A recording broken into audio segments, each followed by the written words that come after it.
Subhanallah, masalah kecil dijadikan besar. Istrinya telat buat kopi 2 hari marah. Suaminya telat beli pesanannya, seminggu ngambek, mau pulang rumah orang tua. Apa ini? Masalah, tidak ada masalah kecil. Ya udahlah, nanti beliin saya kapan bisa ya. Kan selesai urusannya, dimudahkan. Ya pada orang kadang-kadang gitu dibesarin masalah.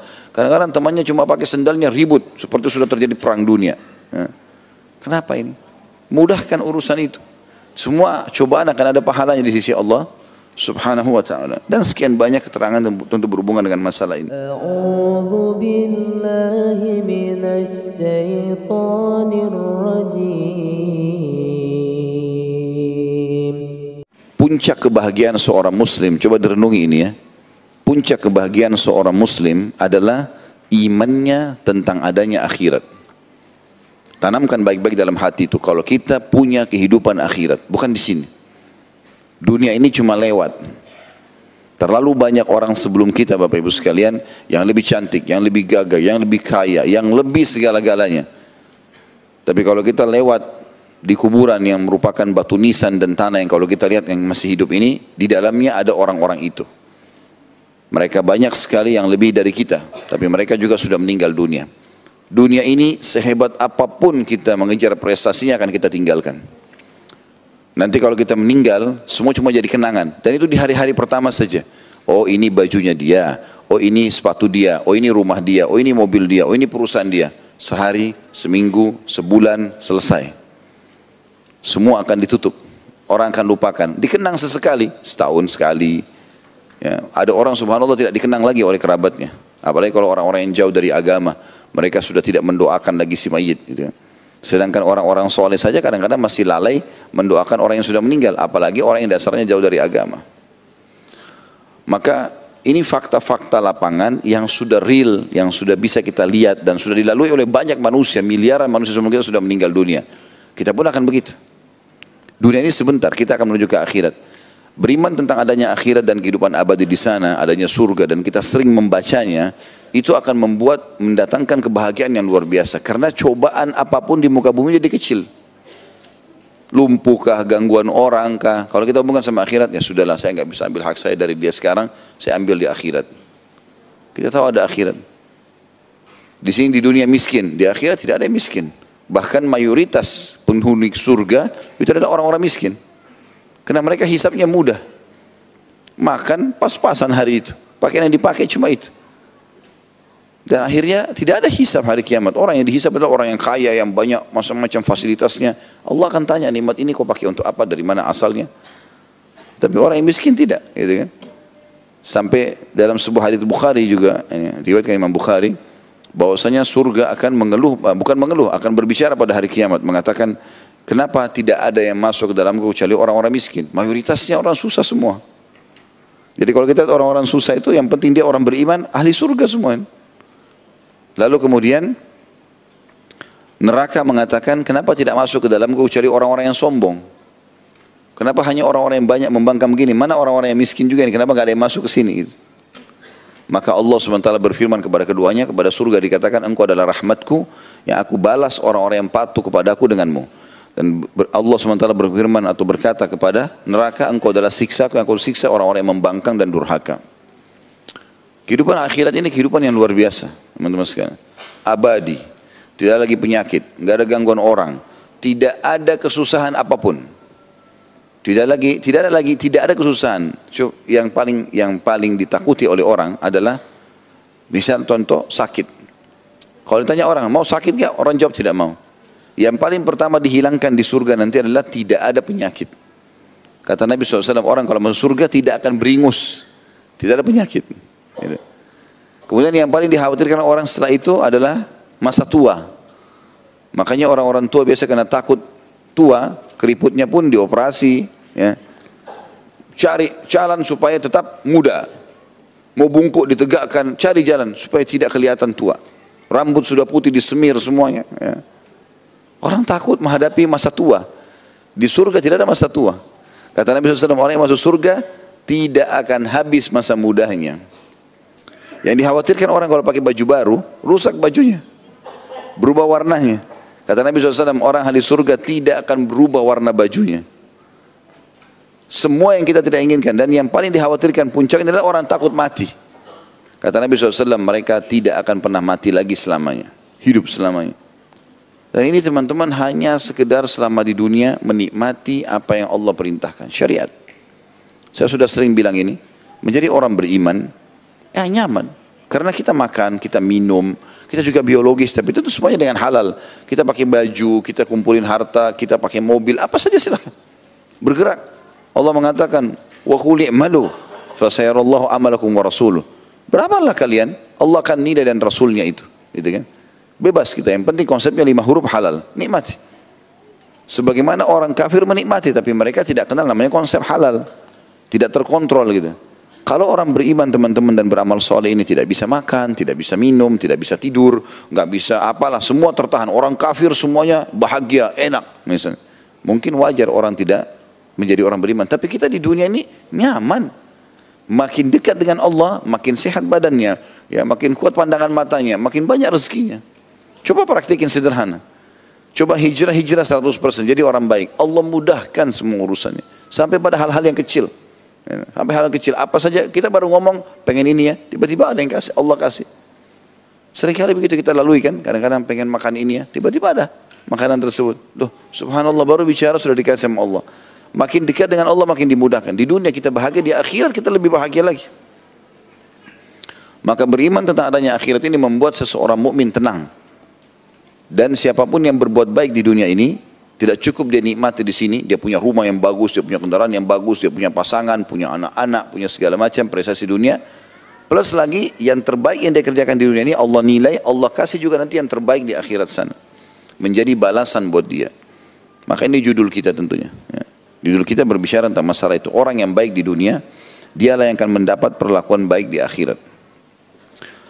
Ada judul Takbir Akbar kami pernah sampaikan di YouTube itu, kalau tidak salah tentang mulianya akhirat dan hinanya dunia. Cukup banyak dalil yang sudah kami sampaikan pada saat itu, diantaranya adalah sabda Nabi SAW kepada seorang sahabat, apa makanan dan minumanmu?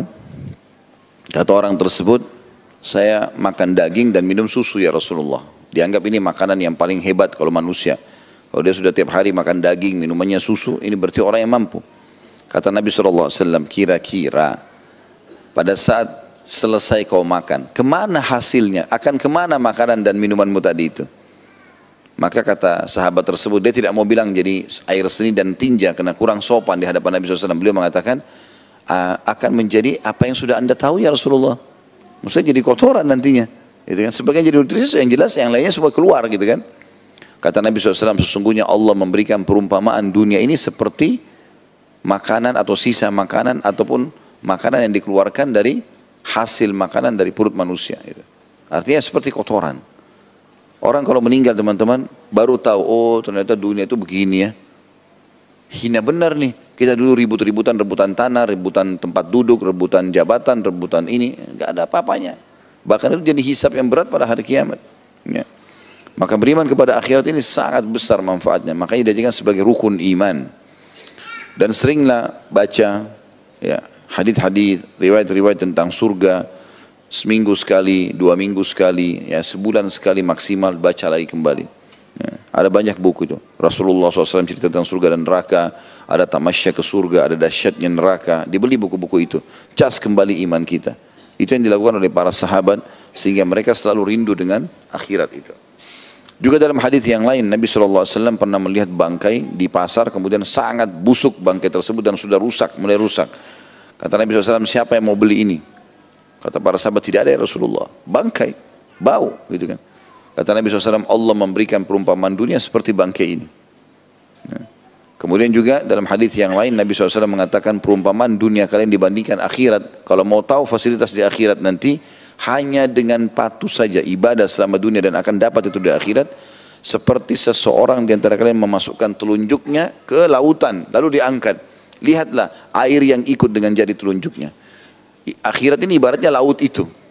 Dan dunia ini hanya seperti sebagian kecil dari apa yang ikut ke jari kita, itu pun bisa kering gitu. Maka teman-teman harus pahami masalah ini. Bahwasanya dunia ini kita lalui untuk ya menanam bibit yang akan kita panen di akhirat. Bukan menjadi target utama. Kalau Syekh Utsaimin rahimahullah tegas sekali dalam masalah ini. Beliau mengatakan, seharusnya setiap muslim menjadikan dunia ini seperti WC dia. Maaf bahasa ini, beliau katakan begitu. Dia selesaikan hajat lalu dia pergi. Karena banyak hadis berbicara masalah itu. Tetap dunia kita nikmati, tapi bukan target utama. Ada sedikit cobaan yang merupakan warna hidup untuk menambah juga derajat kita di surga. Sabar. Tidak usah dijadikan sebagai masalah besar. Ada kadang-kadang orang subhanallah masalah kecil dijadikan besar. Istrinya telat buat kopi 2 hari marah. Suaminya telat beli pesanannya seminggu ngambek. Mau pulang rumah orang tua. Apa ini? Masalah, tidak ada masalah kecil. Ya udahlah, nanti beliin saya kapan bisa ya. Kan selesai urusannya, dimudahkan. Ya, orang kadang-kadang gitu dibesarin masalah. Kadang-kadang temannya cuma pakai sendalnya ribut, seperti sudah terjadi perang dunia. Ya. Kenapa ini? Mudahkan urusan itu. Semua cobaan akan ada pahalanya di sisi Allah Subhanahu wa ta'ala. Dan sekian banyak keterangan tentu berhubungan dengan masalah ini. Hadis yang pertama yang dibahas oleh Imam Bukhari dalam bab kita ini, hadis nomor 221. Imam Bukhari berkata, Ali bin Abi Hashim mengabarkan kepada kami, ia berkata, Nusair bin Umar bin Yazid bin Qabisa bin Yazid al-Asadi mengabarkan kepadaku dari fulan, ia berkata, sami'tu Burmata bin Laythin bin Burma annahu sami'a Qabisa bin Burmata al-Asadi qal kuntu 'inda an-nabiy sallallahu alaihi wasallam fasami'tuhu yaqul ahlul ma'rufi fid dunya hum ahlul ma'rufi fil akhirah wa ahlul munkari fid dunya hum ahlul munkari fil akhirah. Aku mendengarkan Burma bin Layth bin Burma bahwa ia mendengar Qabisa bin Burma mengabarkan radhiyallahu anhu, aku pernah bersama Nabi SAW lalu aku mendengar beliau bersabda, orang yang berbuat baik di dunia akan mendapatkan perlakuan yang baik di akhirat. Sebaliknya, orang yang berbuat buruk di dunia maka akan mendapatkan balasan buruk pula di akhirat. Disebutkan di sini ada kandungan hadis. Al-Allamah Albani, Syekh Albani rahimahullah mengatakan, hadis ini terkesan merupakan tafsiran dari firman Allah Ta'ala Al-Zalzalah atau Al-Zilzalah ayat 7, A'udzubillahi minasyaitonir rajim, wa may ya'mal mithqala dzarratin khairan yarah. Barang siapa yang melakukan amal kebajikan meski sebesar dzarrah atau biji sawi, ia pasti akan melihat balasannya. Maksudnya, barang siapa yang berbuat kebaikan kepada orang lain ketika di dunia, maka ia akan memperoleh kebaikan dari Allah di akhirat kelak. Begitu pula barang siapa yang melakukan kemungkaran di dunia, maka ia akan memperoleh hal yang serupa di akhirat. Kita masuk sekarang membedah hadis ini. Potongan pertama yang kita perlu ambil pelajaran adalah ahlul ma'rufi fid dunya hum ahlul ma'rufi fil akhirah. Kalimat ma'ruf di sini teman-teman adalah semua yang Allah perintahkan, dikenal dengan ma'ruf. Sementara kalimat mungkar dilanjutkan hadis wa ahlul munkari fid dunya hum ahlul munkari fil akhirah. Kalimat mungkar adalah semua yang Allah larang di dunia ini. Maka ma'ruf dan mungkar adalah dua konsep. Makanya ada istilah amar ma'ruf nahi mungkar, menyuruh kepada kebaikan dan melarang dari kemungkaran.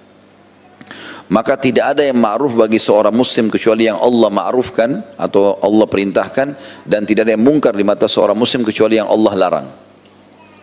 Jadi kita harus berjalan dengan konsep halal haramnya Allah. Itu yang dimaksud dengan makna mungkar dan ma'ruf di sini. Yang dimaksud juga di sini kalimat ini potongan pertama ya, kita menjelaskan makna ma'ruf dan makna mungkar. Diambil pelajaran juga dari hadis ini adalah kalimat ahlul ma'ruf. Ahl ini adalah maksudnya pelaku-pelakunya. Makna daripada kalimat ini adalah bagaimana seorang muslim menjadikan rutinitasnya perbuatan perintah Allah semuanya. Tidak cukup teman-teman kalau kita pernah ibadah sehari atau sekali.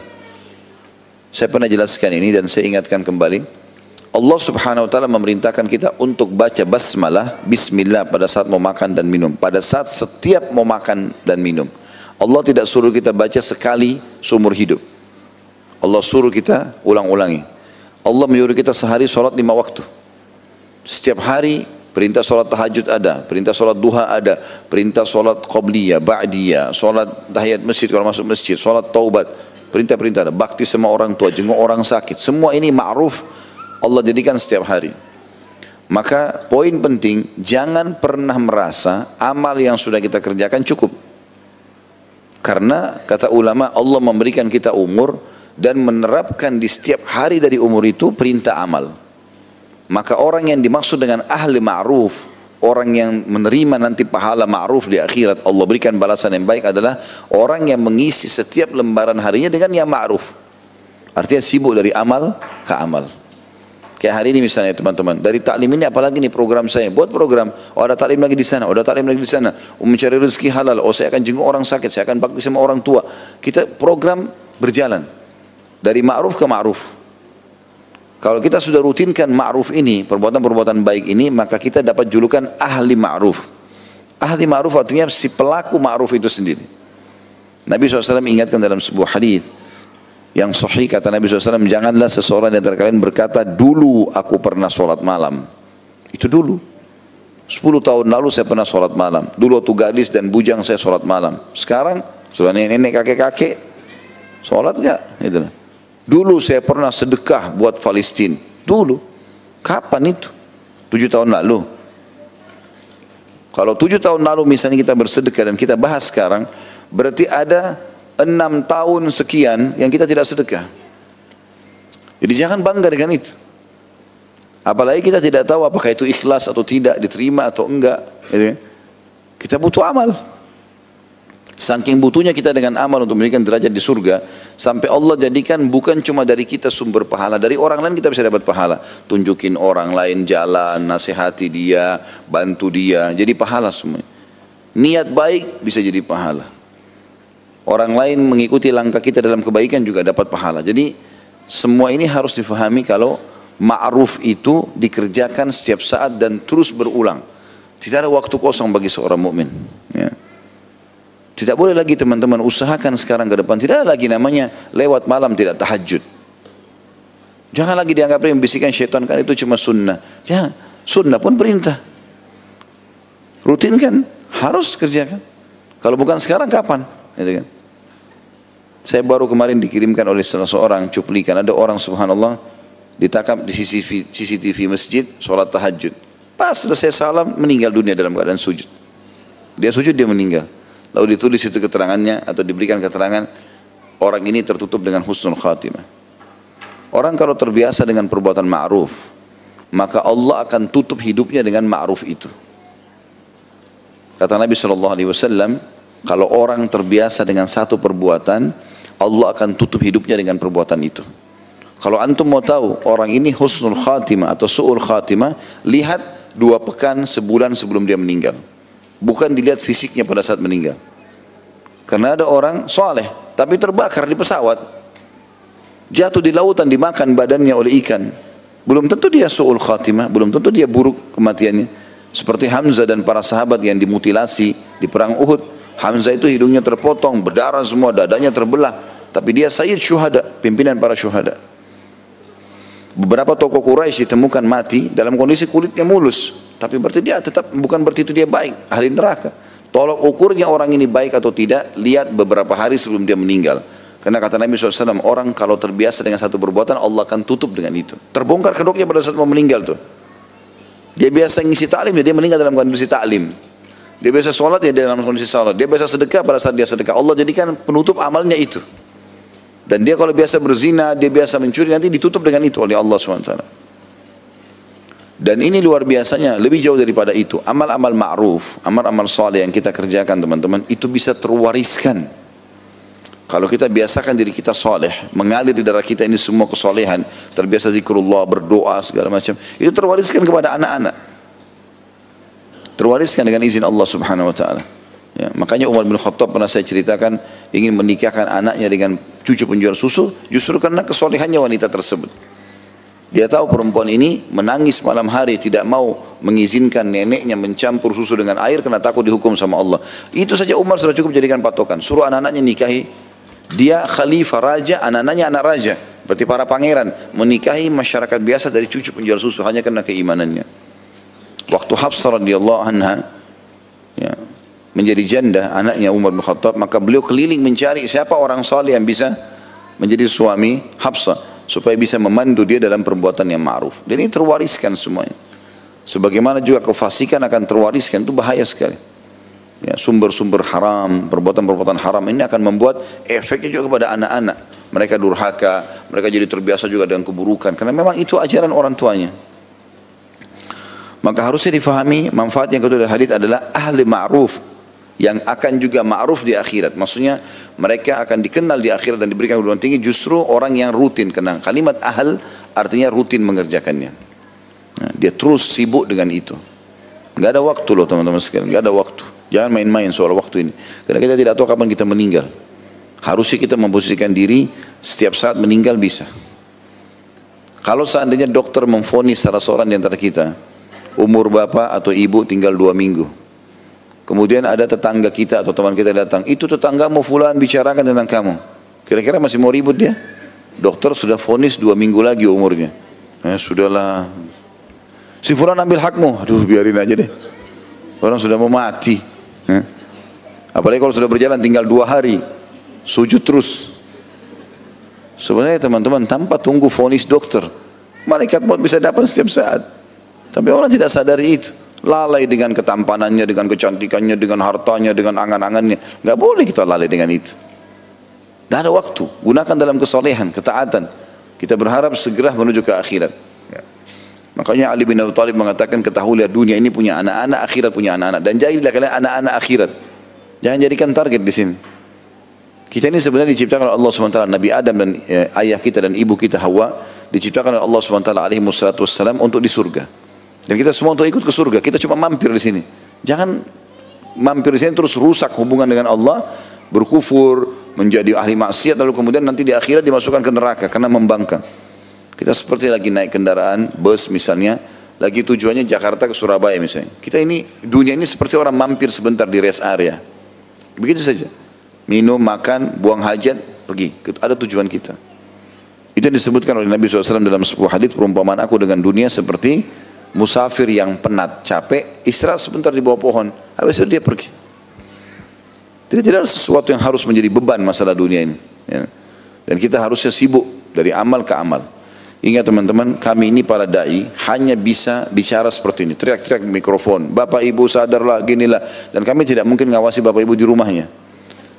Tidak mungkin saya ketuk rumahnya, sudah sholat belum? Ini kenapa ini? Kenapa begitu? Habis umur saya urus itu, gitu kan? Tidak mungkin. Dan berapa rumah bisa didatangi sehari? Tapi orang yang cerdas adalah mendengarkan ilmu itu. Oh iya ternyata ini. Jadi dijadikan sebagai pegangan hidupnya, mengubah dia. Itu yang benar. Itu potongan yang kedua dari hadis. Dari potongan yang pertama tadi pelajarannya adalah makna ma'ruf dan makna mungkar. Ma'ruf adalah semua yang Allah perintahkan dan mungkar semua yang Allah larang. Maka tidak ada yang ma'ruf di mata seorang muslim kecuali yang Allah ma'rufkan atau Allah perintahkan, dan tidak ada yang mungkar yang dilarang kecuali yang Allah larang. Pelajaran kedua adalah makna ahlu ma'ruf. Maksudnya maknanya juga sama sini ahlu mungkar. Kalimat ahl ini dalam bahasa Arab artinya pelakunya, praktisi yang terus rutin. Maka kita harus menjaga itu. Ada tahapan-tahapan teman-teman kalau sudah mulai belajar. Saya berbagi itu. Kalau awal kita belajar, kita jadi terdorong untuk mau mengetahui. Begitu kita sudah mulai lebih dalam lagi, sering datang pengajian, kita mau mengamalkannya. Akan muncul pertanyaan di benak Bapak Ibu sekalian nanti, saya sudah ikut pengajian, saya sudah faham, apalagi ya setelah ini? Jawabannya sederhana, istiqomah. Udah, amalkan itu sampai mati.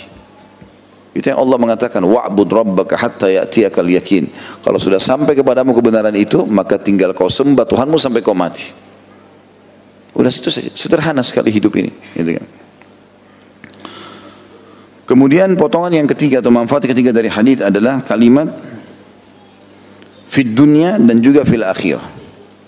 Kan ahlul ma'ruf fid dunya, hum ahlul ma'ruf fil akhirah. Jadi pelajarannya adalah ada dunia, ada akhirat.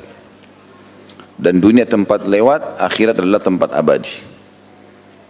Saya pernah jelaskan itu, teman-teman, kalau menjadi orang muslim, orang mukmin tidak usah khawatir dengan mati, justru bahagia dengan kematian itu. Karena dengan mati, kita akan melihat semua kebenaran janji Allah masalah akhirat ini. Sampai Nabi SAW mengatakan, tidak ada satupun orang yang mati masih berharap kembali ke dunia. Sudah dia, oh dunia ternyata cuma ini ya, gitu. Maka dia berharap sudah nggak usah di akhirat saja, apalagi kalau dia orang beriman, itu luar biasa.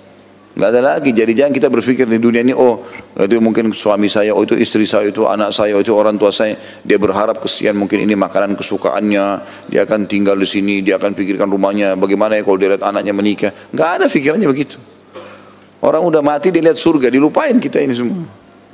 Bagi dia dunia kecil, udah nggak ada nilainya. Dia udah dapat yang terbaik di sana. Toh juga kerabatnya yang meninggal dalam keadaan beriman akan berkumpul sama dia. Sebagaimana Allah jelaskan dalam surah At-Tur itu, semua keturunan, pasangan akan bersatu selama beriman. Berarti ada kehidupan dunia, ada kehidupan akhirat, dan ini tidak bisa dibantah. Walaupun kita belum bisa melihat akhirat itu. Karena tidak semua yang tidak nampak dengan mata tidak ada. Contoh, saya pernah kasih contoh perasaan kita. Kita lapar, kita haus, kita suka, kita benci, kita ngantuk. Rasain gak itu? Hah? Dirasa gak itu? Rasa lapar gak? Haus, ngantuk, rasain? Suka, benci ya? Ada yang pernah lihat bentuknya? Berarti itu gaib buat kita, tapi kita rasakan kan? Udara sekarang kita rasakan ini, tidak nampak sama kita. Walaupun kecuali pakai alat mungkin Allahu'alam, tapi yang jelas tidak bisa. Tapi kita rasakan. Berarti bukan berarti tidak nampak dengan mata, tidak ada. Tidak ada. Faktanya depan mata banyak sekali yang tidak ada. Tidak nampak, tapi ada. Begitu juga dengan akhirat ini. Itu juga dengan iman kepada Allah, kepada malaikat-malaikat. Kita bisa rasakan dan bisa lihat keberadaannya. Cuma keterbatasan mata kita saja yang tidak bisa melihat itu semua. Maka pelajaran ketiga, ada dunia, ada akhirat. Dan dunia adalah tempat lewat, sementara akhirat adalah target utama. Dan ini 3 buah pelajaran yang bisa kita ambil dari hadits ini tentunya. Dan ini tidak ditulis dalam hadits kita ya. Jadi kalau bisa ditulis poin-poin itu supaya ada tambah manfaat di pinggir bukunya atau ditempelin kertas kecil ya. Kalau tadi yang kita ambil pelajaran pertama adalah penjelasan tentang makna ma'ruf dan makna mungkar. Ma'ruf semua yang Allah perintahkan. Kemudian yang mungkar adalah semua yang Allah larang. Pelajaran pertama. Pelajaran kedua, ahlu ma'ruf dan ahlu mungkar. Praktisi daripada ma'ruf itu, orang yang sibuk dengan kebaikan-kebaikan, itu akan dapat balasan kebaikan di akhirat. Dan praktisi yang berbuat kemungkaran rutin dalam dosa, akan dapat hukumannya juga. Kemudian yang ketiga adalah masalah adanya dunia dan juga adanya kehidupan akhirat. Dan bagaimana dunia tempat berlalu dan akhirat adalah target utama.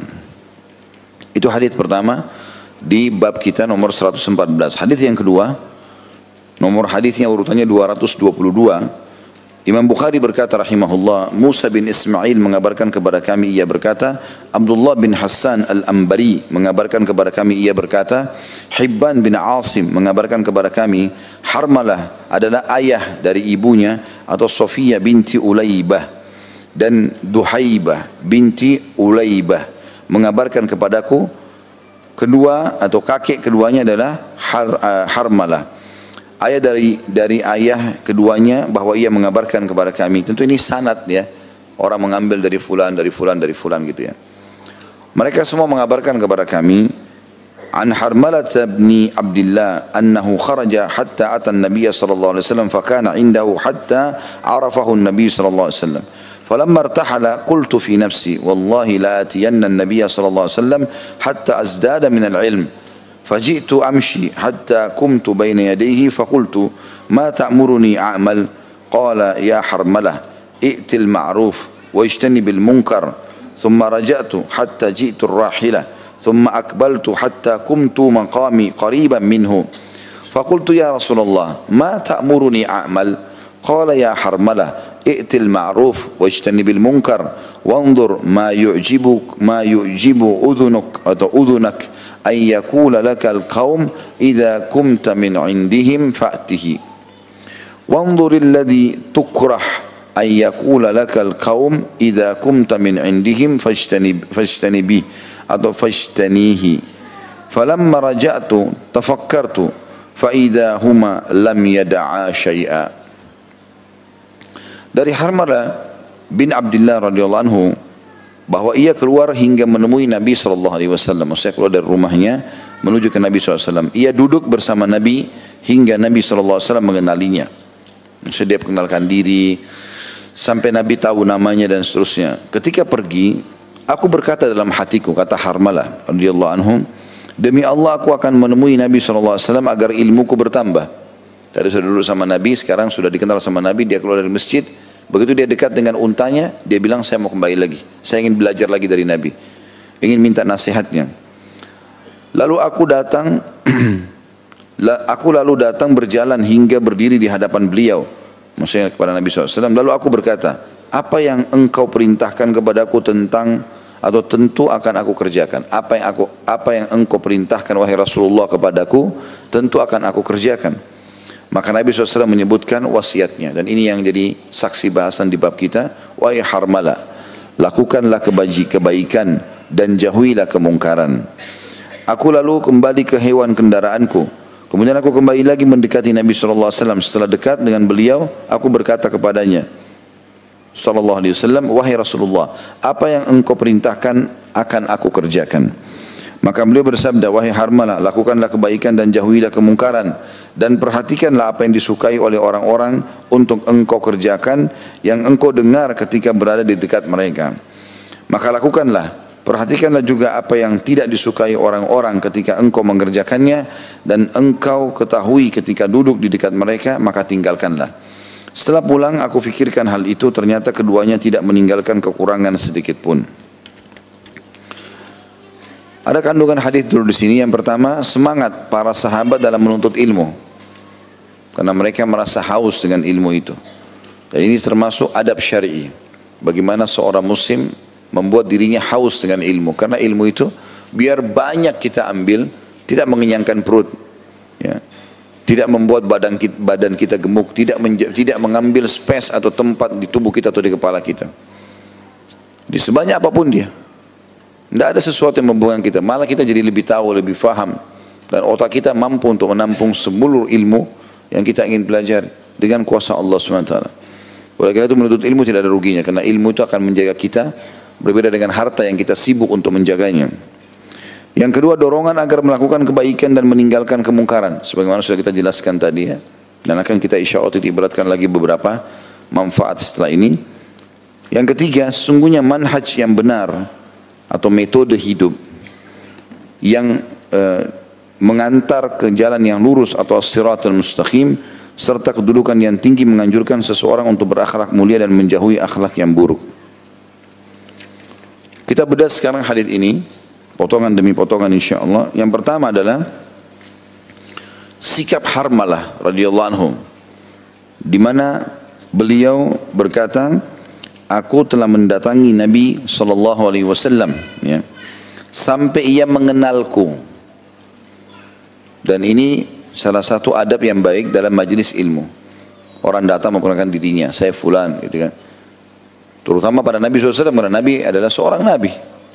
Karena kalau dia kenal kita, pasti ada kemungkinan dia akan mencari kita di akhirat atau akan menolong kita. Kalau ada hadis yang lain riwayat Bukhari, pada saat Nabi SAW mengatakan, aku sedang menunggu kalian di sirat, aku menunggu kalian di haud, di telagaku, maka ada orang-orang yang datang mendekati telaga untuk minum, lalu mereka ditolak, dilarang oleh para malaikat, dihalau. Lalu aku mengatakan, itu adalah sahabat-sahabatku, aku kenal mereka. Karena semasa hidup Nabi SAW pernah melihat mereka, dan pernah interaksi sama Nabi SAW. Maka Nabi SAW dikatakan oleh para malaikat, engkau tidak tahu hai Muhammad apa yang mereka lakukan setelah engkau meninggal. Mereka telah meninggalkan agama atau ajaranmu. Ini adalah para sahabat atau orang-orang yang masuk Islam kemudian murtad setelah meninggalnya Nabi SAW. Maka kata Nabi SAW, suhqan, kecelakaan dan kehinaan bagi orang yang meninggalkan untuk mengubah ajaranku. Berarti memang khusus orang yang hidup bersama Nabi SAW dan memperkenalkan diri kepada beliau, ini adalah orang-orang yang kemungkinan besar pasti akan ditolong oleh Nabi SAW. Makanya Harmalah menjelaskan masalah itu. Karena di majlis Nabi banyak orang yang datang, tapi dia datang khusus mendekati Nabi SAW lalu memperkenalkan diri dengan tujuan agar Nabi mengenalnya. Ya, tentu ini majlis Nabi SAW. Ya, kalau kita semua adalah penuntut ilmu, tapi kalau yang dimaksud adalah majlis Nabi di sini kalau punya kemuliaan hidup di zaman itu. Karena Nabi SAW pasti punya syafaat khusus, ya, pertolongan khusus yang bisa menolong umatnya. Potongan yang kedua yang bisa diambil adalah, itu kan potongan pertama tadi dari Harmalah bin Abdullah, bahwa ia keluar hingga menemui Nabi SAW, ia duduk bersama Nabi hingga Nabi mengenalinya. Itu pelajaran pertama. Jadi kalau pegang buku ini digaris bawahi, hingga ia duduk bersama Nabi hingga Nabi mengenalinya, dikasih angka 1 kecil di atasnya. Kemudian potongan yang kedua, ketika pergi aku berkata dalam hati, demi Allah aku akan menemui Nabi SAW agar ilmuku bertambah. Ini pelajaran yang kedua. bahwasanya seorang muslim tidak boleh puas dengan ilmu yang sudah dia miliki. Ada orang mentang-mentang sudah sarjana, S2 kah, S3 kah, ya, atau sudah beberapa kali datang dalam majelis, maka sudah tidak berpikir untuk menambah ilmunya. Enggak, keliru ini. Kita harus terus belajar ilmu sampai kita meninggal dunia. Kalau sudah meninggal ya sudah berbeda. Abu Yusuf rahimahullah, salah satu murid ya, terpilih dari Abu Hanifah rahimahullah, itu pada saat sakit parah, sudah sakit parah, diranjang kematian, dia pernah berselisih pendapat dalam ilmu warisan kepada sesuatu dengan seseorang, dan sudah berselisih pendapat, masing-masing sampaikan argumentasi, mereka berpisah. Tidak ada telepon zaman dulu, tidak ada alat komunikasi kayak kita sekarang. Maka akhirnya temannya ini yang sudah pergi mendengar Abu Yusuf sakit parah, dia pun datang dari wilayah yang sangat jauh. Begitu ketemu Abu Yusuf lagi sakit parah di ranjangnya, dia masih mengatakan, Alhamdulillah yang telah mengutusmu datang kepadaku. Gitu kan. Lalu dia mengatakan, dulu kita pernah berselisih pendapat dalam masalah warisan, ya, tentang hukum kakek. Gitu. Sekarang dia bilang, saya mau kau ajarkan kepadaku, kata Abu Yusuf. Temannya bilang, kau sudah diranjang kematian, ucapkanlah la ilaha illallah. Kata dia, saya sudah mengucapkannya. Ketahuilah, aku meninggal dalam kondisi mengetahui ilmu itu lebih aku sukai daripada aku meninggal dalam kondisi aku tidak tahu.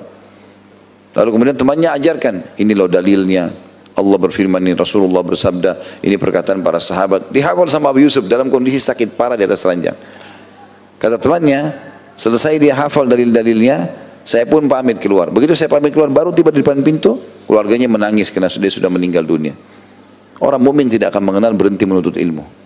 Ada orang subhanallah tersombongkan dengan ilmunya, baru belajar sedikit, baru sarjana, memang tidak mau lagi belajar, terutama berhubungan dengan masalah agama. Saya lihat sendiri teman-teman dengan mata kepala, dulu kami waktu masih mahasiswa di Madinah, itu ada ulama-ulama yang duduk di Masjid Nabawi, sampai hari ini masih ada. Banyak antara maghrib, isya, subuh, kalau teman-teman lagi umrah, terutama laki-laki ya, kalau perempuan tidak bisa melihat itu, tapi bisa mendengarkan suara. Tapi kalau bapak-bapak itu kalau keliling di Masjid Nabawi, di Masjid Haram Mekah juga, kalau Masjid Haram Mekah perempuan bisa melihatnya, tapi dari jauh. Itu ada ulama-ulama duduk, mereka punya kursi pakai nomor di belakangnya, nomor 1, nomor 3, urutannya ada. Maka kalau kita datang ke sana, kita akan temukan banyak ulama yang menyampaikan ini ilmu hadits, ini ilmu tafsir, ini ilmu begini. Saya temukan sendiri ada dosen-dosen kami, sudah doktor, sudah S3 di Madinah, ngajar mahasiswa. Duduk, kami hadir di majelisnya ulama-ulama itu, misalnya antara maghrib isya. Dulu ada seorang syekh namanya Syekh Atiyah, rahimahullah, sudah meninggal, salah satu ulama di Madinah yang masyhur pada saat itu. Itu beliau ada majelisnya maghrib isya. Saya pernah hadir, di sebelah saya itu adalah dosen, doktor sudah ngajar di Madinah, duduk di majelis, enggak malu. Subhanallah, orang enggak malu untuk nuntut ilmu. Kalau ada manfaat bisa diambil, duduk, kenapa enggak? Gitu kan? Atau kita dengarkan, mungkin seorang ustaz dengarkan ceramah ustaz lain, bukan mustahil. Mungkin ada ilmu yang manfaat dia bisa dengar. Gitu kan? Jadi jangan merasa sombong gitu. Atau mungkin kadang-kadang anak kita belajar agama, bukunya kita baca, mungkin ada manfaat baru dari kisah ini, dari pelajaran ini. Jangan malu untuk itu. Gitu. Atau ditegur oleh anak kita, nggak masalah. Oh ya, terima kasih nak, jazakallah khair, jazakillah khair. Bisa kita ingatkan begitu. Saya kadang-kadang kalau di rumah, kemudian sudah azan, anak saya ingatkan itu. Abati sudah azan. Oh iya, jazakallah khair nak. Kita ke masjid, ayo kita ke masjid. Akhirnya saya kena biasakan dia ikut ke masjid, dia akhirnya ingatkan saya. Kita jangan bilang, kamu anak kecil sok tahu, faham apa gitu. Dia sudah ingatkan kebaikan, tidak apa-apa. Mungkin Allah yang memang gerakkan dia untuk mengingatkan kita, gitu kan. Maka harusnya kita mengambil pelajaran dari semua itu. Di sini menambah ilmu adalah bagian daripada syariat dan dianjurkan itu. Selama masih ada sesuatu yang terlintas di benak kita, kita ingin tanyakan, tanyakan. Dan tanyakan kepada para ulama tentu di waktu dan tempat yang tepat, ya. Kemudian pelajaran yang ketiga adalah, aku lalu datang berjalan hingga berdiri di hadapan beliau, lalu aku berkata, apa yang kau perintahkan kepadaku tentu aku akan kerjakan. Di sini potongan ketiga dari manfaat hadis ini yang kita bisa ambil di garis bawah ya, adalah pentingnya hadir langsung di dalam majelis. Jadi seperti Bapak Ibu lakukan ini, itu luar biasa gitu. Manfaatnya besar karena keutamaan majelisnya ada. Dan orang suasana majelis beda dengan orang kalau belajar sendiri. Kalau kita di rumah belajar sendiri, bukan tidak boleh dengarin ceramah, itu memang bagus, apalagi medsos sekarang sudah ada ya. Tapi hadir itu berbeda. Karena kalau kita lagi sendiri, digoda oleh syaitan, sebentar berdiri buat teh, sebentar makan kacang, sebentar ini, tidak ada konsentrasi. Tapi kalau di majelis orang datang mau dengar, karena kita lihat orang sekitar kita semuanya orang mau dengar, orang pada nulis, kita juga sibuk dengan itu. Maka untuk mengambil manfaat ilmu lebih besar manfaatnya dengan hadir di majelis, gitu kan? Itu bukan aib hadir di majelis, sesuatu yang sangat baik. Terlalu banyak keutamaan majelis ilmu. Cukuplah teman-teman pulang ini, ya kalau ikhlas insya Allah datang, bukan karena diajak sama teman saja, bukan karena nggak enak sama teman, nggak enak sama mertua, nggak enak sama apa pasangan hidup. Buang semua itu. Kita niatkan karena Allah SWT ingin belajar. Apa kata Nabi SAW? Orang yang keluar ikhlas menuntut ilmu akan diberi pahala haji lengkap. Begitu hadisnya. Duduk saja begini, di bawah AC lagi sekarang. Tinggal dengarin, ada mikrofon pengeras suara. Saya tidak bisa bayangkan kalau di zaman Nabi SAW, itu orang yang di saf belakang dengar nggak itu? Kalau orang lagi rame datang, gitu kan? Sampai menunjukkan beberapa riwayat yang di belakang itu menanyakan di depan, apa tadi yang Nabi bilang? Nah kadang-kadang penukilan orang ini belum tentu sama apa yang Nabi sampaikan, kan gitu. Tapi kita di sini Masya Allah bisa dengar sampai kemana-mana, gitu kan? Maka ini sebuah karunia yang luar biasa, gitu. Ya. Belum lagi hadis Nabi SAW, orang yang keluar menuntut ilmu sama dengan mujahid di jalan Allah. Sama kita pergi berperang, pahalanya. Juga hadis Nabi SAW, sesungguhnya para malaikat menebahkan sayapnya, menaungi para penuntut ilmu karena ridho dengan apa yang dia lakukan.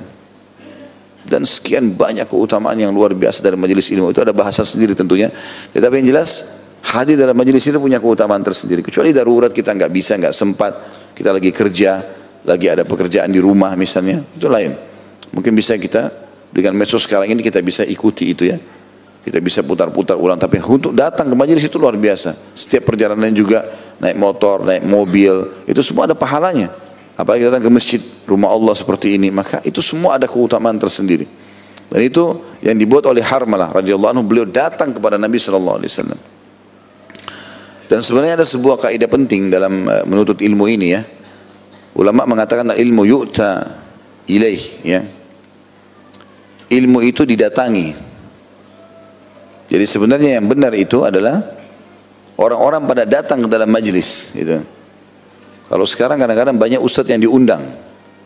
Mungkin untuk memudahkan oke lah. Tetapi yang benar sebenarnya orang-orang alim ini pada duduk di satu tempat, yang lain pada datang belajar. Nabi SAW begitu. Duduk di masjid beliau sampaikan, orang-orang pada datang belajar. Begitu juga dinukil para salafus saleh. Tapi sekarang banyak sekali orang yang manja. Kalau ustadznya tidak datang, dia juga tidak belajar. Ini keliru. Mesti ustadz tidak bisa datang, ya dia cari di mana yang lain dia bisa bagi, supaya dia belajar gitu. Itu potongan yang ketiga. Dan potongan yang keempat di sini masih dari tadi ya. Kalau potongan yang ketiga tadi diambil dari aku lalu datang hingga berdiri di hadapan beliau, maksudnya hadir di hadapan beliau.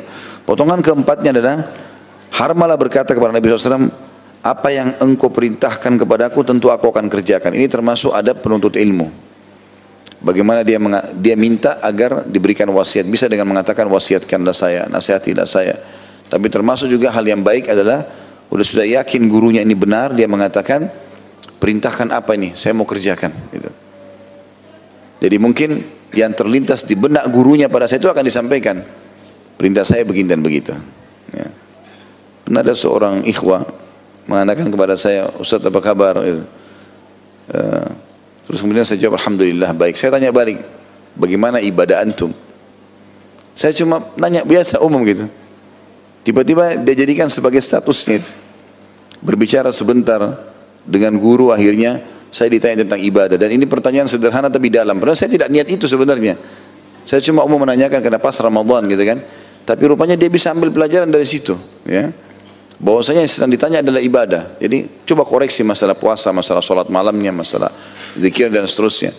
Maka ada manfaat-manfaat yang bisa kita ambil gitu. Bisa kita ambil pelajaran dari orang-orang.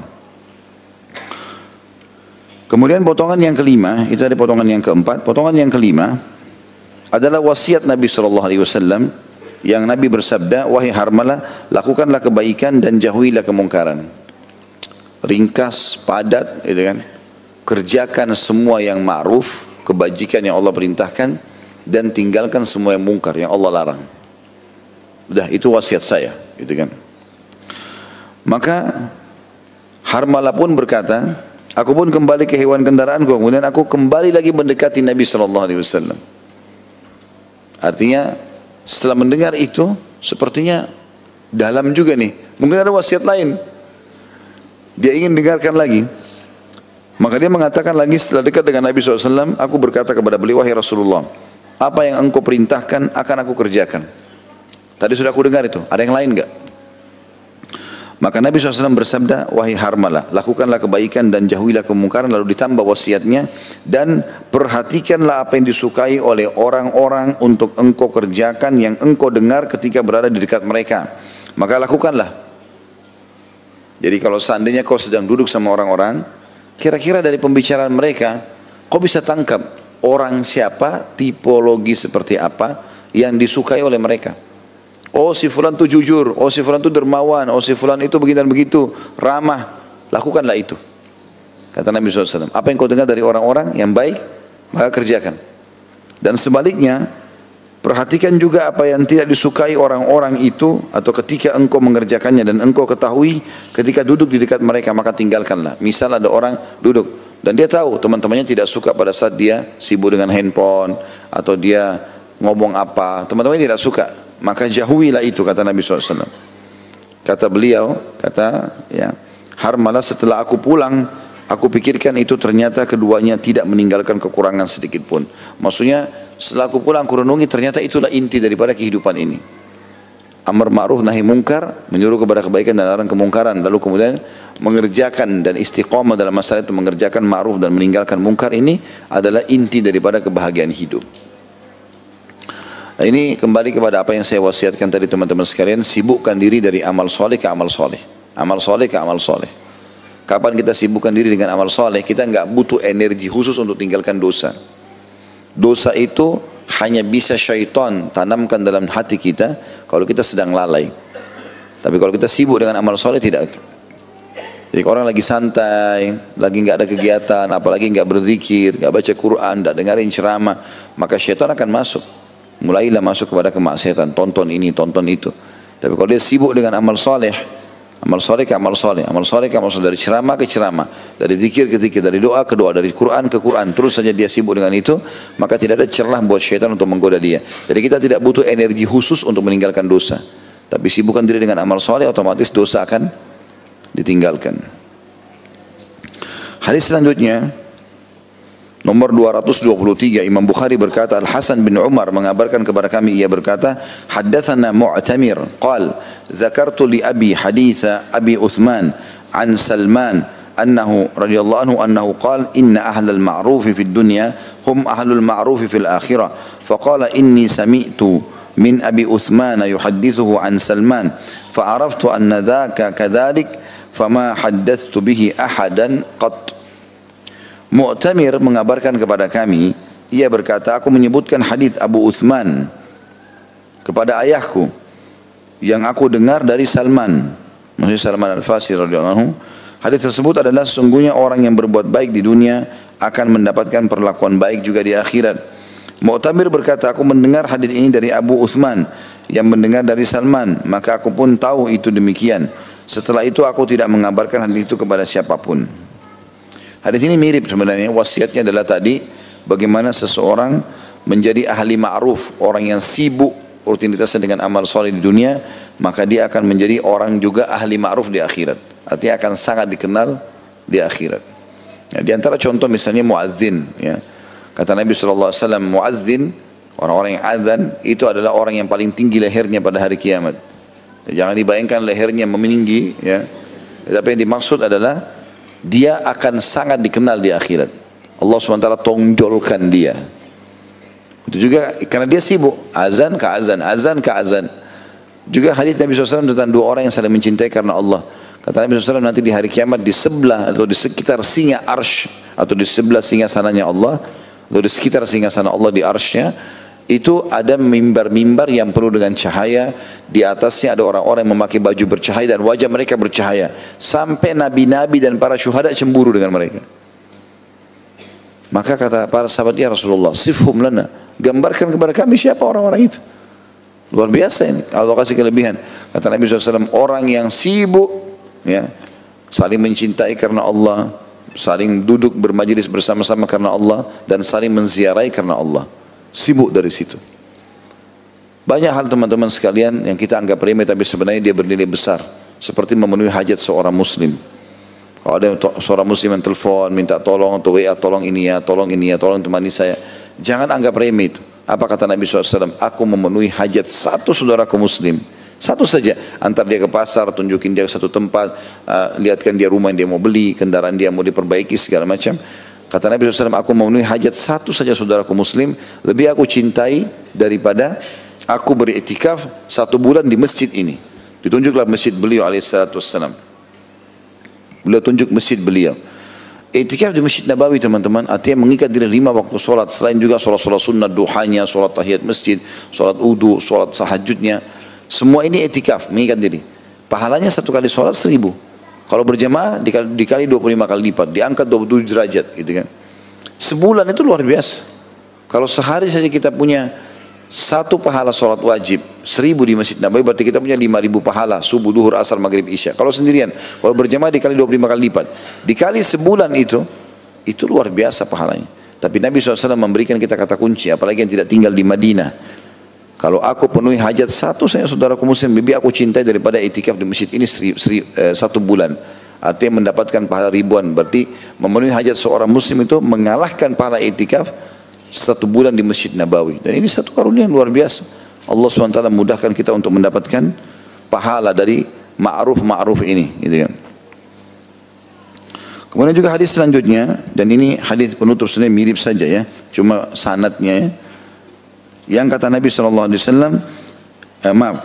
ini katakan Imam Bukhari berkata, haddathana Musa qal haddathana Abdul Wahid an Asim an Abi Uthman qala Rasulullah SAW mithlu. Musa mengabarkan kepada kami, kata Imam Bukhari rahimahullah, ia berkata Abdul Wahid mengabarkan kepada kami dari Asim dari Abu Uthman, Rasulullah SAW bersabda seperti hadis sebelumnya. Jadi ini semua inti bahasan beberapa hadis ini, bagaimana kita menunggangi dunia untuk mendapatkan yang terbaik di akhirat. Dan harus selalu kita jadikan rutinitas kita amal soleh ke amal soleh dan jauhi kemungkaran. Sekali berbuat beristighfar kepada Allah, jangan ulangi. Karena sekali melakukan kemungkaran dan berulang-ulang akan mendatangkan juga efek daripada hukuman itu, baik di dunia maupun di akhirat. Ya. Baik, pasal 100 atau bab 115, setiap kebaikan adalah sedekah. Hadis yang pertama nomor 224, Imam Bukhari berkata rahimahullah, Ali bin Ayyash mengabarkan kepada kami, ia berkata, Abu Ghassan mengabarkan kepada kami, ia berkata, Muhammad bin Al-Munqadir mengabarkan kepadaku, An Jabir bin Abdullah radhiyallahu anhuma, yang kita mengatakan radhiyallahu anhuma karena Jabir dan ayahnya dua-dua sahabat, Anin Nabi sallallahu alaihi wasallam qala kullu ma'rufin sadaqah. Dari Jabir bin Abdullah radhiyallahu anhu dari Nabi sallallahu alaihi wasallam, beliau bersabda, setiap perbuatan baik adalah sedekah.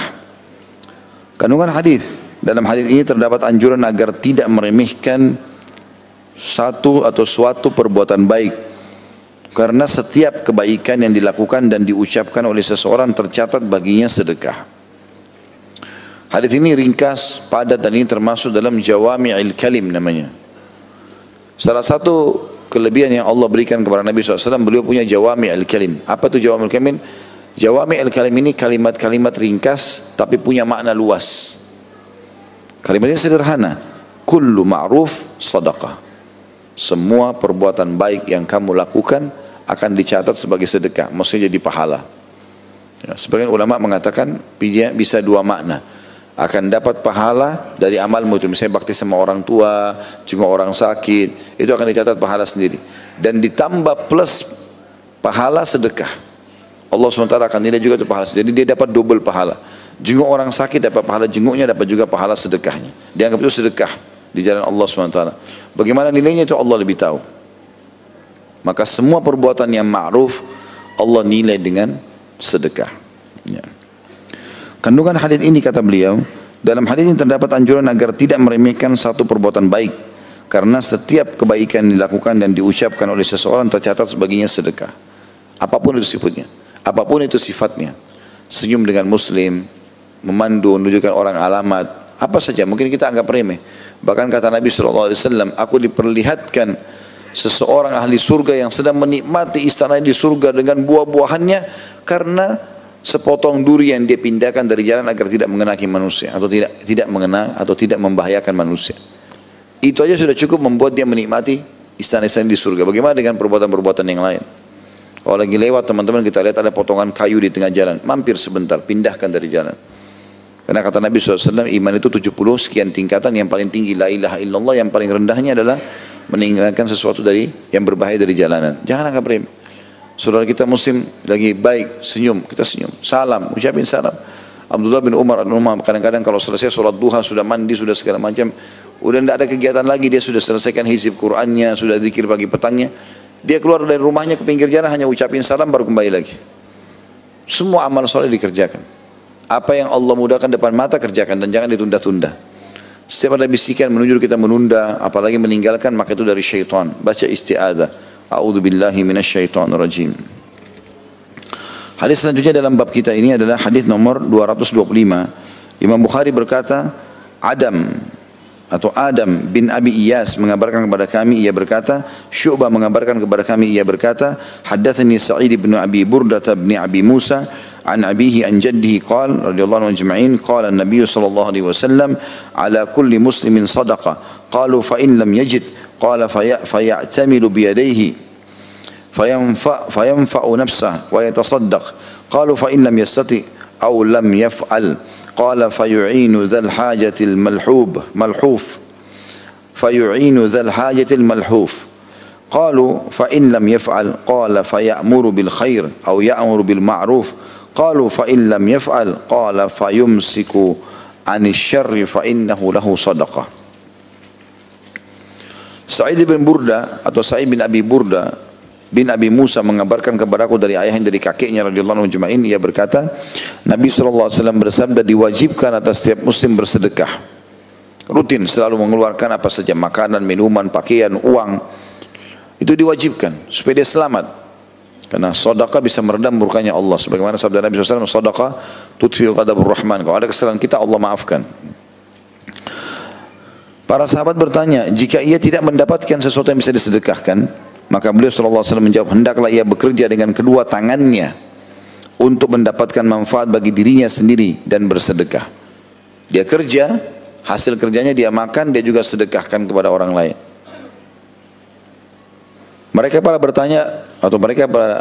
sahabat bertanya, jika tidak mampu, tidak bisa kerja dengan hasil tangannya sendiri, maka beliau SAW menjawab, hendaknya ia membantu orang yang mempunyai kebutuhan mendesak yang teraniaya.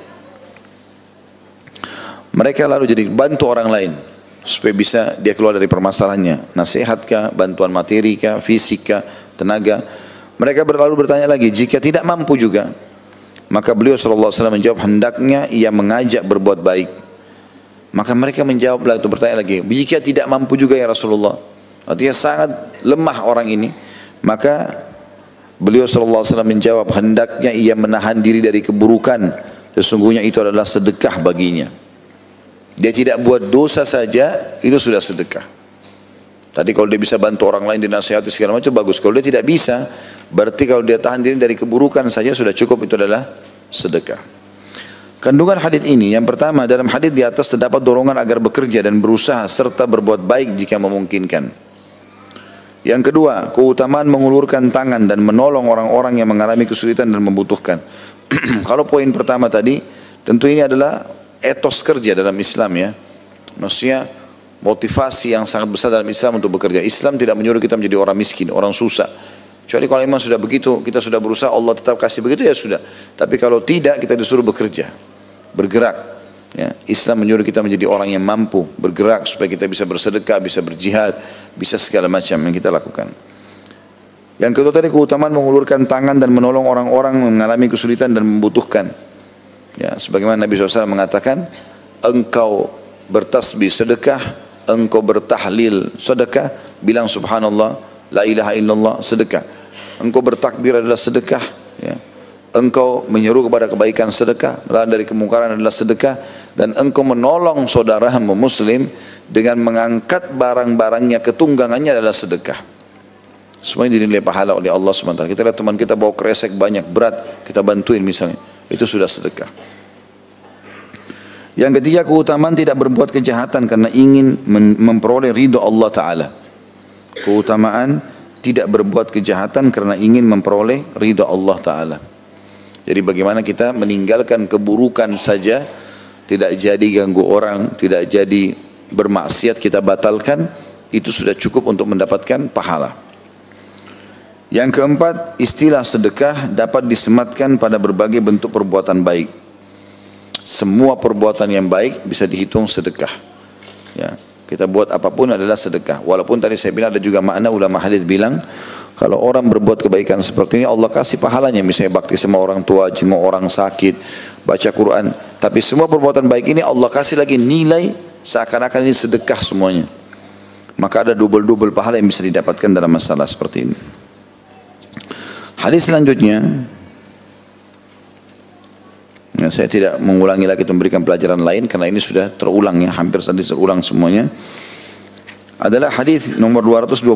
Imam Bukhari berkata, Musaddad mengabarkan kepada kami, ia berkata, Yahya mengabarkan kepada kami dari Hisham bin Urwah, ia berkata, ayahku mengabarkan kepadaku bahwa Abu Marwah Al-Ghifari mengabarkan kepadanya, anna Abu Dzarrin akhbarahu radhiyallahu anhu annahu sa'ala Rasulullah sallallahu alaihi wasallam ayyul a'mali afdal.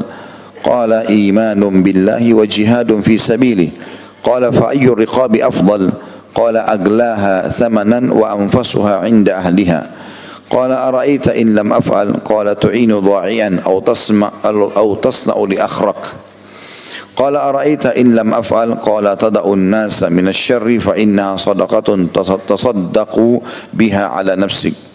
Hadis ini sudah dijelaskan sebenarnya di nomor 220 ya, tapi diulangi lagi mungkin untuk penekanan ya, untuk memastikan. Abu Dzar mengabarkan kepadanya bahwa Rasulullah SAW bertanya, radhiyallahu anhu, Abu Dzar radhiyallahu anhu mengabarkan kepadanya, kepada orang yang mendengarkan hadis ini, bahwa Rasulullah SAW ditanya, amal apa yang paling utama, maksudnya paling besar di sisi Allah pahalanya. Beliau menjawab, beriman kepada Allah dan berjuang di jalannya. Lalu ia bertanya lagi, membebaskan budak yang mana yang paling baik di sisi Allah? Beliau menjawab, yang paling mahal harganya dan paling bernilai bagi pemiliknya. Orang itu lalu bertanya, bagaimana pendapatmu jika aku tidak mampu melaksanakan sebagian dari perbuatan itu? Maka beliau sallallahu alaihi wasallam menjawab, engkau bantu orang yang tersesat yang melakukannya, atau melakukan itu kepada orang yang tidak mempunyai pekerjaan. Maksudnya tadi sudah kita jelaskan di hadis yang 220, engkau memberikan pekerjaan kepada orang lain untuk memberikan ide-ide. Lalu Abu Dzar lagi berkata, bagaimana jika aku tidak mampu mengerjakannya? Maka beliau SAW menjawab, tidak berbuat buruk kepada manusia. Sungguhnya itu adalah satu sedekah yang engkau bersedekah dengannya kepada dirimu. Tidak mengganggu orang saja, atau kalau sudah ada niat membatalkan keburukan tersebut, maka sudah dihitung pahala. Nah, ini tentu hadis sudah terulang di hadis nomor 220. Kita tutup dengan hadis ini tentunya, hadis nomor 227 ya. Imam Bukhari berkata, Abu Nu'man mengabarkan kepada kami, ia berkata, Mahdi bin Maimun mengabarkan kepada kami dari Wasil Maula Abu Uyainah, dari Yahya bin Uqail, dari Yahya bin Ya'mar, dari Abu Al-Aswad Ad-Daili, an Abi Dzar radhiyallahu anhu qala, qila ya Rasulullah, dhahaba ahlud duthuri bil ujur yusalluna kama nusalli wa yasumuna kama nasum wa yatasaddaquna bi fuduli a'malihim. Qala alaysa qad ja'ala Allahu lakum ma tasaddaqun inna bi kulli tasbihatin wa tahmidatin sadaqah wa bu'di ahadikum sadaqah qila wa fi syahwatihi sadaqah qala law wudi'a fil haram alaysa kana alayhi wizr dzalika in wada'aha fil halal kana lahu ajr. Dari Abi Dzar radhiyallahu anhu dia berkata, dikatakan wahai Rasulullah, orang-orang kaya pergi dengan ganjaran mereka. Jadi orang-orang miskin datang lalu mengatakan, ya Rasulullah, orang-orang kaya telah pergi membawa pahala-pahala mereka. Mereka solat seperti halnya kami solat, artinya pahala solat okelah sama. Dan mereka berpuasa seperti halnya kami puasa. Tapi mereka bersedekah dengan kelebihan harta mereka. Itu yang kami tidak punya. Maka Nabi SAW mengatakan, tidakkah Allah telah menjadikan bagi kalian sesuatu yang kalian sedekahkan? Tanda tanya, sesungguhnya setiap ucapan tasbih, kita bilang subhanallah, selain pahala zikir, pahala sedekah. Tahmid, alhamdulillah, pahala zikir, pahala sedekah. Dikatakan oleh beliau setiap tasbih dan tahmid adalah sedekah. Dan seseorang dari kalian menyetubui istrinya adalah sedekah, melampiaskan syahwat pada yang halal. Maka beliau berkata, atau para sahabat mengatakan, apakah pada syahwatnya itu ada sedekah? Lampiaskan syahwat punya keinginan, penikmatan, apakah itu juga ada sedekah? Beliau menjawab, kalau sekiranya diletakkan di tempat yang haram, maksudnya berzina, tidakkah ia menanggung dosa? Begitu tanda tanya, tentu saja menanggung dosa ya. Begitu pula jika diletakkan pada yang halal, maka baginya pahala. Hadis ini tentu punya beberapa kandungan hadis. Kita baca dulu, baru saya akan titik beratkan beberapa poin tambahan. Yang pertama, hadis di atas menunjukkan boleh berlomba dalam berbagai amal kebaikan. Dan ini dalam hal sifatnya sebagai motivasi saja. Ya, dia lihat temannya puasa, dia juga puasa. Dia lihat temannya baca Quran, dia juga baca Quran. Temannya majelis ilmu datang, dia juga datang dalam majelis ilmu. Itu bersaing dalam hal positif, bukan dengan niat riya, tapi ingin supaya ikut bersama dengan teman atau kerabatnya itu, menjadi orang yang baik juga. Yang kedua, hadis tersebut mengisyaratkan bahwa kata sedekah digunakan untuk segala bentuk amal soleh yang dilakukan oleh seseorang. Ini sudah saya jelaskan tadi. Kemudian yang ketiga, keutamaan atau ucapan tasbih, subhanallah, dan segala bentuk zikir pada umumnya. Karena kata Nabi SAW, maukah aku tunjukkan kepada kalian amalan yang lebih baik daripada kalian bersedekah dengan emas dan perak, lebih baik daripada kalian bebasin budak, lebih baik daripada kalian menyumbang di jalan Allah atau jihad, bahkan lebih baik daripada kalian menebas musuh-musuh kalian dan kalian ditebas oleh musuh-musuh kalian. Maksudnya kalian membunuh mereka dalam keadaan kafir, kalian masuk surga, atau kalian terbunuh mati syahid. Kata para sahabat, tentu ya Rasulullah. Kata Nabi SAW, lisanmu selalu berzikir kepada Allah. Bismillahirrahmanirrahim.